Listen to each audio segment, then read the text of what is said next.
Hola, bienvenido a la segunda parte de nuestro programa La Voz del Pueblo de Dios, hoy 11 de abril de 2015. Les recordamos que nos pueden seguir también por nuestro canal YouTube. Rosa. La conciencia se nutre de valores.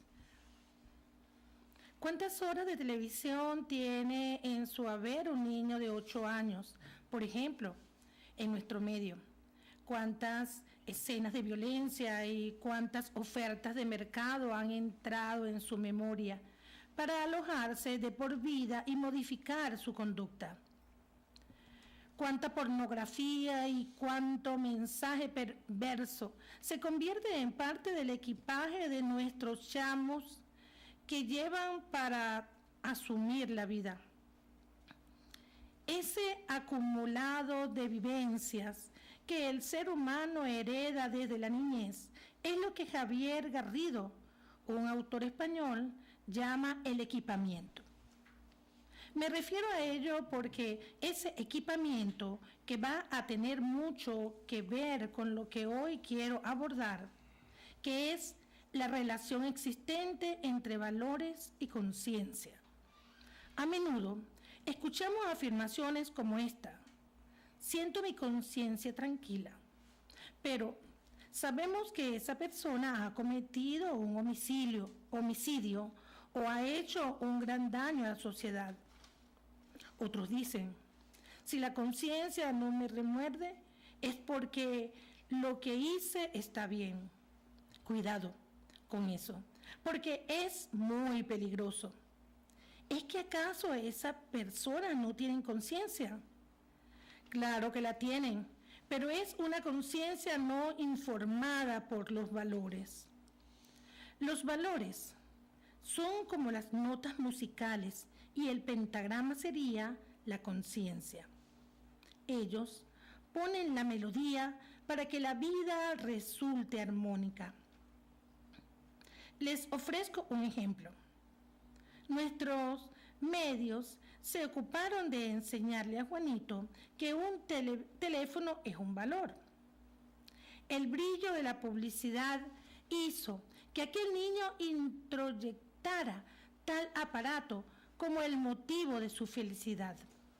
Por otra parte, la familia, que tenía el deber de enseñarle a Juanito que la vida de los seres humanos es un valor, nunca lo hizo. Juanito asimiló la marca como un valor, pero nunca le enseñaron a valorar la vida de los seres humanos como algo sagrado. Es por ello que ahora el joven Juanito, cuando comete un homicidio por robar un celular, no siente que la conciencia le reclame nada, pues para él lo único que tenía valor era aquel aparato y no la vida de la víctima.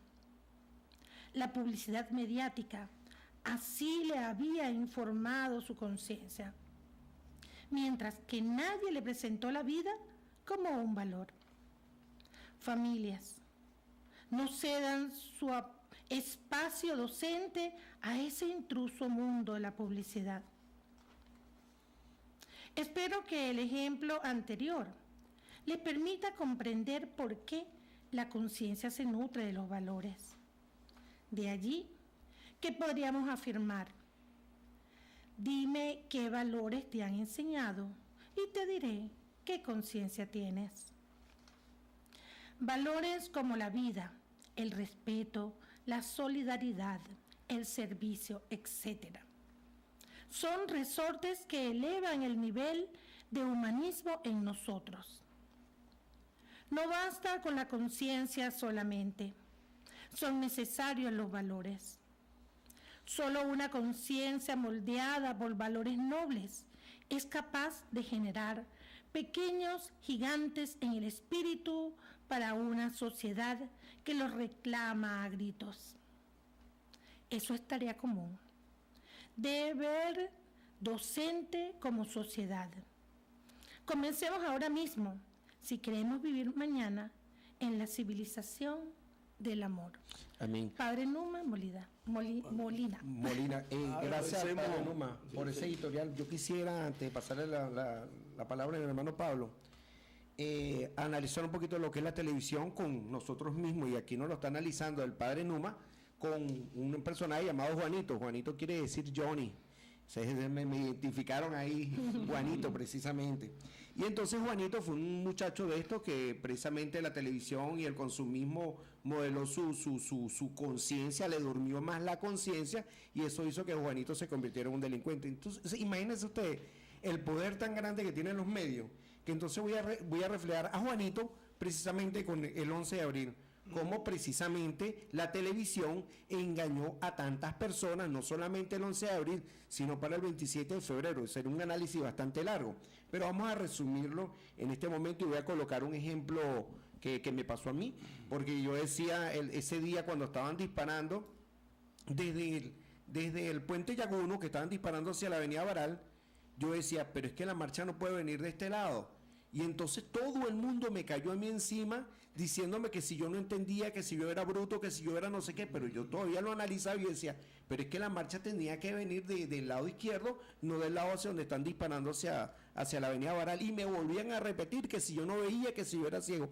Llega un momento en que yo adopté que yo realmente no entendía y que yo era ciego y que ellos eran los que tenían la verdad. Y resulta que estas personas que me estaban diciendo a mí las cosas eran los que estaban disociados por la televisión. Entonces ese es el ejemplo que le quiero colocar, cómo la televisión puede disociarnos a tal punto que muchas veces nosotros, sabiendo y creyendo que tenemos la razón, nos abarca tanta gente, por lo menos con lo que está pasando ahorita, y entonces nosotros decimos, oye, si todos dicen tal cosa, entonces yo estoy equivocado. Y resulta que la mayoría de la gente está disociada y no soy yo el que estoy equivocado, Pablo. No, me parece excelente tu testimonio, porque así funciona. Por eso es que yo tengo aquí pasa que es muy largo, yo lo quería poner como programa en la agenda latinoamericana de este año, dedicado a los derechos humanos. Hay un hermano aquí, Eduardo de la Serna, de Winnes, de Argentina, que lo llama así, Derechos Humanos y Memoria Histórica. Y él dice que hay que olvidar el rencor, pero no debemos olvidar los hechos. Los hechos son memorias históricas. Amén. Que no debemos olvidar jamás. Por eso los poderosos y los imperios quieren que los pueblos no tengan conciencia histórica. Y de ahí tenemos que reconocer humildemente que nuestro hermano, el presidente Hugo Rafael Chávez Frías, sembró esa conciencia, despertó esa conciencia histórica en el pueblo, y por eso hoy el pueblo venezolano tiene conciencia histórica, y la juventud que viene detrás de nosotros debe de recuperar esa conciencia histórica cargada de valores para saber quiénes somos y cómo nosotros tenemos que actuar en la vida. Querían dejar y no recordar esta fecha fatídica, porque el 11 de abril del 2002 fue una fecha muy dura para nosotros como pueblo venezolano, donde de una forma arbitraria, de un golpe de Estado fascista, echaron abajo la Constitución, echaron abajo todas las leyes, echaron abajo, demostraron, se le quitó la careta de un fascismo espantoso que gracias a Dios apenas nos duró 47 horas. Y este acontecimiento histórico no debemos de olvidarlo. Por eso yo lo he traído a nuestro programa de hoy, para que los jóvenes, la juventud y ustedes que nos están viendo a nivel internacional sepan lo que pasó este día y que nosotros vivimos.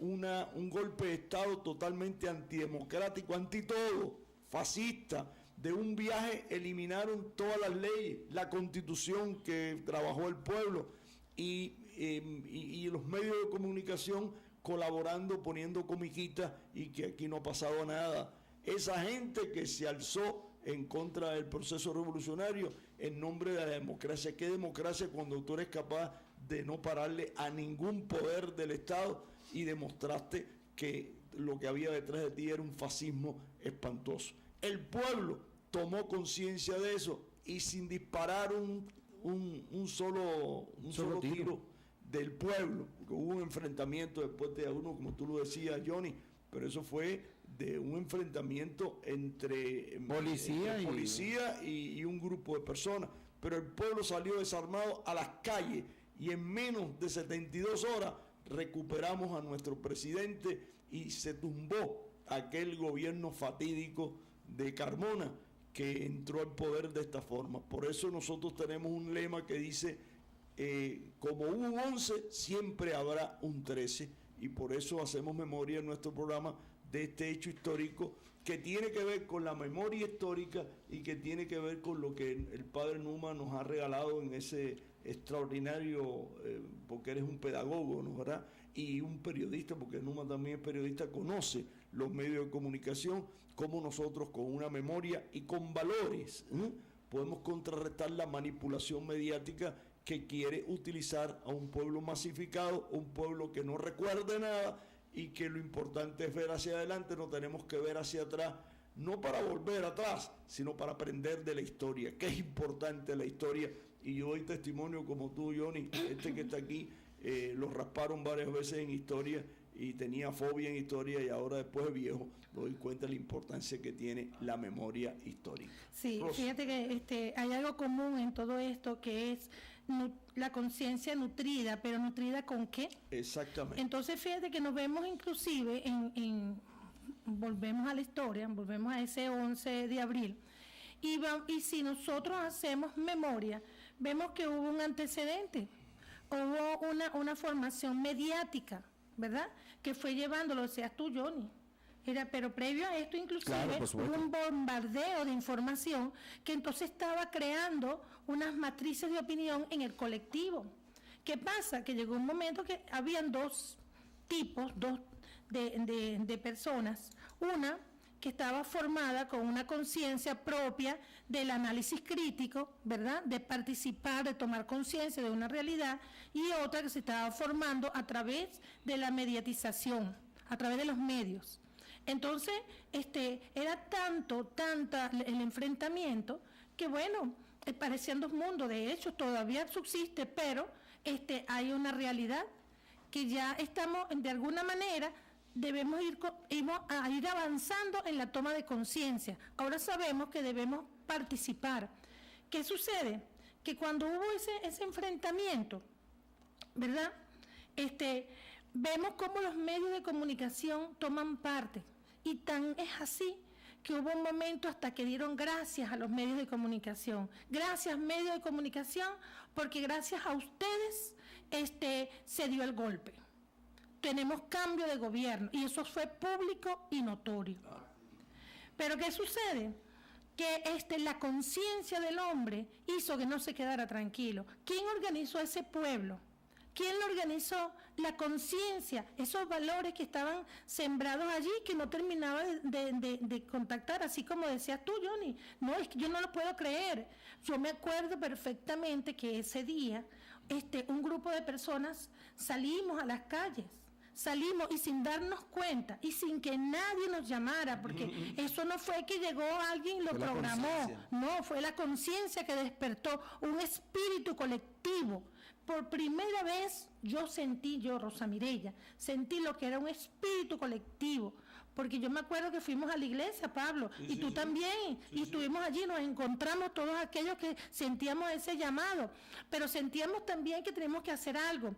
¿Por qué? Porque había amenaza de saqueo, muchas cosas. ¿Y qué hizo la iglesia organizada? Salió a ayudar a que no se mataran hermanos contra hermanos. Pero más allá de todo eso, después también sentimos que teníamos que ir unidos a ver qué es lo que estaba pasando. Y fue un sentir nacional, porque no fue solamente en Caricuao, fue a nivel de los diferentes sitios. Tanto fue así que caminamos kilómetros y llegamos hasta el sitio, hasta el Fuerte Tiuna. Y en ese sitio empezamos a reclamar que no estábamos de acuerdo. No estábamos con la situación, y ese sentir no fue solamente a nivel de pueblo afuera, fue un sentir inclusive adentro, entre los que tenían el poder, porque de alguna manera se fue coleando y tuvieron que devolver al presidente. Claro, en ese momento. Eso que tú dices es muy importante, Rosa, porque esa conciencia histórica hizo que los que tenían la fuerza, que eran los militares, se dieron cuenta de que aquello iba en contra no solamente del presidente, sí, sino de todo un pueblo. Sí, señor. Yo tengo una anécdota muy simpática sobre eso, ¿no? y bueno, y muy dramática al mismo tiempo, ¿no? Por eso nosotros llamamos que el día 11 fue como el Viernes Santo. Sí, señor. Y el día 13 fue el Domingo de Resurrección. Una señora, me acuerdo de ese viernes, que cayó viernes precisamente. Sí, señor. El jueves fue el 11, el viernes que cayó 12 fue a la misa. Y entonces me decía, padre, ¿cómo es posible? Bueno, como una misa de luto, aquello fue una misa de difunto verdaderamente. Sí. Y entonces que cómo es posible, tenemos que orar para que nos devuelvan al presidente. Bueno, toda aquella angustia reflejada en aquella pobre mujer, ¿no? Y el domingo de resurrección fue la primera que llegó y dijo, padre, resucitó. Y entonces fue que nosotros después de misa fuimos a la redoma. Incluso todavía había gente que estaba tratando de asaltar porque se hubo el problema de los saqueos. Sí. Y entonces hicimos en la redoma como una rueda para empezar, para dar una gracias a Dios. Y había un muchacho que estaba todavía y entonces se acercó y me dice, no, que nosotros tenemos que ir a protestar por el presidente. Y le digo, no, chicos, si a las 4 de la mañana tú no viste la televisión, ya él está en Miraflores y se puso a rezar con nosotros. Vino la paz. Sí, señor, amén. Eso sí, fue señor. Y fue un de maravilloso. resurrección. Fue un momento tan hermoso de resurrección que se vivió plenamente lo que eran esos elementos: paz, fe, convicción y cambio. Pues fue un momento de cambio interior. Qué cosa tan hermosa y maravillosa. Amén. Y fíjate como bien interesante todo. Esto es para rato, pero no tenemos tiempo. Entonces todavía, señores, tenemos ese problema, todavía tenemos ese enfrentamiento. Todavía quería que Pablo y Rosa Mireya me comentaran un poco sobre el decreto Obama y sobre la cumbre, que también tenemos que hacer comentarios porque esta semana. Claro, ese es otro tema que teníamos para la segunda parte del programa. Yo creo que es importante nuestra reflexión cristiana a la luz de lo que está pasando en Panamá ayer y hoy, ¿no? ¿Verdad? Que ellos están ahorita en la deliberación, me imagino que estén ahorita en los discursos, pero a mí me llamó la atención, ¿no? ¿Verdad? Poderosamente lo que hicieron Nicolás, nuestro presidente, y Hugo Evos, perdón. Sí. Bueno, Hugo también estaba con ellos, ¿no? Lo primero que hicieron en Panamá fue visitar un barrio popular y palparon allí el sentir de los pueblos. Sí. Es que los pueblos nuestros, allí no hay diferencia. Que por primera vez un presidente estuvo presente en ese lugar. En ese lugar, ¿no? Entonces, allí hay un problema de pueblos y de oligarquías o de élites que siempre han querido, a través de los medios del poder, dominar minorías en contra de la mayoría, imponerse, porque ellos piensan que son la cuarta persona, la Santísima Trinidad, que fueron creados por Dios para ser élites y explotar a los demás. Yo creo que eso está resaltándose mucho, ¿no? Pero sobre estos discursos, el discurso de Evo, por ejemplo, yo creo que debería de retransmitirse, dicho sea de paso. Es impresionante cómo una persona, en nombre de esa etnias indígenas de toda América Latina, él es como una especie de, ¿cómo se llamaba? No es como Guaycaipuro, no, el que descuartizaron allá en Perú, que no me acuerdo cómo se llama el nombre indígena, Tupacam. Entonces que dijo, si me descuartizan y me matan, voy a resultar en millones, y Evo es un nuevo Nupacarabo. Él tiene un liderazgo tremendo con todas las clases, todas las etnias indígenas, y allí sí hay valores, hermano. Sí. En ese hombre hay valores que está resaltando toda aquella civilización de nuestros ancestros que hemos llamado hasta salvajes, y ellos nos están dando una lección de dónde está la dignidad, dónde está la verdad. Por eso a ese indio no lo han podido sacar y no lo van a poder sacar de Bolivia. Allí está una fuerza moral tremenda, sí. Y están dando testimonios allí en esa cumbre. Y también me gustó la imagen de ver la conversación que tuvo Obama con Raúl Castro, porque es un acontecimiento también interesante. Ya Cuba dijo que ellos no vuelven a la OEA más, pero que fueron a esta cumbre para buscar precisamente esa reconciliación, entre comillas, ¿no?, entre Estados Unidos y Cuba. Pero lamentablemente vimos la conversación, pero no oímos lo que estaban hablando. Sí. Entonces, bueno, yo me imagino que los medios de comunicación nos harán el favor de transmitir ese intercambio, que debe haber sido interesantísimo de ver qué se dijeron unos a otros. Y algo que me parece importante también resaltar, y eso lo han resaltado los medios, que creo que Rosa tiene un comentario sobre eso, de que ya Obama rectificó de boca de que no, que Venezuela es una amenaza. Yo, como lo dije en un artículo que podemos traer aquí, yo se los voy a dejar porque voy a salir de vacaciones de hoy en 15, y yo les voy a dar ese artículo donde yo sí digo que Venezuela sí es una amenaza no para el pueblo norteamericano, sino para el imperio. ¿Por qué? Porque Venezuela está jugando un papel de concentrar y organizar a los pueblos que el imperio manipulaba y le está quitando su hegemonía, pues. Claro. Entonces, en eso sí es una amenaza, y tiene razón el imperio con ver una amenaza en Venezuela. No, que Venezuela no sí es una amenaza, pero ¿qué tipo de amenaza es? Porque Venezuela está levantando la conciencia histórica de los pueblos latinoamericanos para que no se sigan dejando manipular ni por el imperio norteamericano ni por ninguno. Pero tú querías decir algún comentario sobre ese decreto para cerrar, quería dejar algo muy interesante, porque es que justamente se ve obligado Obama a emitir ese comentario de que no es una amenaza, porque él no se esperaba el poder mediático con el cual se iba a encontrar. De hecho, a nivel internacional, a nivel de tweets, Venezuela causó revuelo, porque es uno de los pocos en que tomó posesión, inclusive a nivel mundial. ¿Qué pasa? Que además de eso se encuentra con una América unida. Entonces él tenía que manifestarse, porque no es posible que su patio trasero, como ellos llamaban, esté unido. Entonces él tenía que tener una posición, por lo menos manifestarla. Pero ¿qué pasa? Que eso ha sido de boca. Nosotros sabemos que todo, cuando se firma un documento, eso se anula, es cuando hay otro documento que diga que está anulado. Eso no se ha hecho. Claro. Entonces, hasta que eso no se haga, igualmente eso está escrito, y todo lo que esté escrito allí puede proceder. Claro. Entonces, eso debe seguir adelante y seguir la presión. En este momento, en la Cumbre de las Américas, es importantísimo la toma de decisión. Si no hay una toma de decisión en que manifieste que va a presentar ante el Congreso, porque eso no fue Obama, fue el Congreso, ¿verdad? Y que en el Congreso, entonces, de allí salga el documento rectificando, entonces no se ha hecho nada. Es lo mismo, Rosa, que pasa con el problema del bloqueo a Cuba. Sí. Es decir, hay un acercamiento, pero no puede haber unas relaciones completas entre Estados Unidos de respeto mutuo. Claro. Porque se trata de unas relaciones comerciales, simplemente respetando las distintas ideologías de los países, pero el bloqueo no solamente se puede decir en teoría, sino que hay que hacerlo en la práctica. Y con las leyes esas que... Eso es así. Quitar la ley Burton y la ley Burton, que son leyes absurdas, arbitrarias.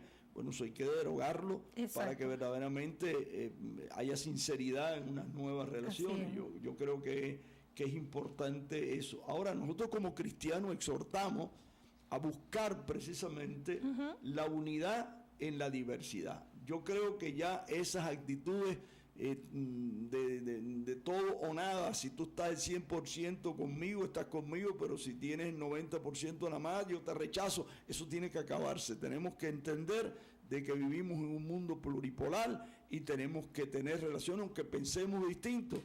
Y el problema sigue habiendo, el problema económico, que a mí me gustaría que tú, todavía tenemos unos minutos, Johnny, nos explicaras un poco, porque el lema de la cumbre precisamente es prosperidad y equidad. ¿Cómo puede haber prosperidad y equidad? ¿Es posible haber prosperidad y equidad? Eso se puede lograr porque tenemos países latinoamericanos con distintos gobiernos, con distintas tendencias, pero creo que hay valores que nos pueden unir, ¿no? Cuando hablamos de prosperidad y equidad, no debe ser un paradigma, eso puede existir. Si realmente el dinero que se invierte para armar a los países, para que entren en guerra, se invirtieran en otro tipo de cosas, como en cosechas, como para alimentarnos, para vivir mejor, en medicina, realmente, bueno, yo no hablo tanto de medicina porque ese es otro tipo de corporación, ¿no? Pero yo creo que sí, de verdad, que si nosotros podemos tener prosperidad y verdaderamente equidad, nosotros tenemos que aprender a vivir la ley de Cristo. ¿Cuál es la ley de Cristo? La ley del amor, donde vivamos un mundo precisamente sin frontera, donde todos seamos hermanos, donde podamos aprender nosotros la equidad de los animales, que ellos agarran, vuelan de un sitio a otro, de un continente a otro, consiguen alimento aquí, consiguen alimento allá, y no tienen aquella cuestión ni el problema de la visa, ni vamos a estar viviendo con problemas personales. El egoísmo es todo lo contrario al amor, y mientras nosotros sigamos viéndonos por tipo de raza, fulanito es negro, fulanito es chino, fulanito es blanco, fulanito es catire, y no nos demos cuenta que realmente somos almas e hijos de Dios y podamos vivir como hermanos, en ese momento realmente vamos a tener la prosperidad y la equidad, porque realmente en ese momento vamos a ser hermanos. Cuando aprendamos a vivir como una familia, cuando nosotros somos una familia de 3, 4, 5, 10, 14, 50 personas, nosotros estamos trabajando en nuestra casa por la prosperidad y por alimentarnos precisamente todos, y sobre todo vivimos como una manada, como lo vemos con los animales. Pero cuando nosotros nos demos cuenta en realidad que somos una gran manada de almas, que somos hermanos, que podemos vivir juntos, en ese momento se acabará la guerra, podremos vivir en amor y podremos vivir en paz. Sí, Pablo, yo quería cerrar justamente con esto de las conciencias, y ya que me estás mencionando esto, que nosotros, en este momento que están en la Cumbre de las Américas, se están discutiendo lo que es el ALCA y el ALBA de nuevo. Y no tenemos que tomar conciencia que el libre comercio no puede traer prosperidad. ¿Por qué? Porque entonces va a estar por encima de las personas que no tienen las condiciones, y entonces va a estar el poderoso por encima del que no puede producir. Y yo invito a las personas que nos están escuchando, porque ya estamos cerrando, infórmense en qué consiste la balanza de pago.